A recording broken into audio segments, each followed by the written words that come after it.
In Havana, peace negotiations between the government and the FARC continue to advance, but also the escalation of the conflict in Colombian territories. How many more victims are needed to stop the war is what those who suffer the most out of it are wondering these days.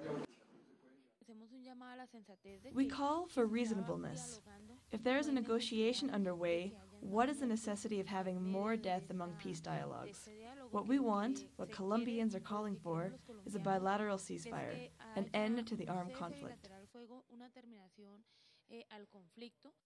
New Minister of Defense Luis Carlos Villegas has just taken office right in a tense moment that followed relatively calm months. A de-escalation of the conflict was underway due to the FARC's unilateral ceasefire, but that was just until it was suspended as a result of the government's denial to reciprocate the unilateral truce.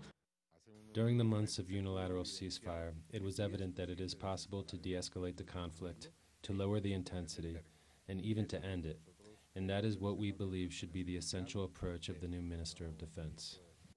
FARC commander and member of the peace delegation, Iván Márquez, has appealed to the government, saying that the armed confrontation should no longer be the background of the peace process. However, President Santos insists there will not be a truce until a final peace agreement is reached, and that was the instruction he gave to his new Minister of Defense.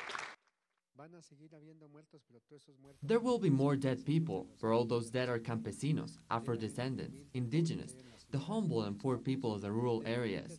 The dead are not among the rich, neither among those who rule the countries. Also because the soldiers they sent to war are campesinos too.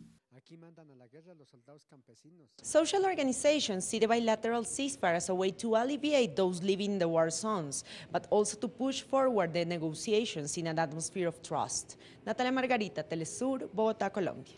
Okay, Natalia Margarita there reporting on the ongoing process between the FARC rebels and the Colombian government there in Colombia. And when we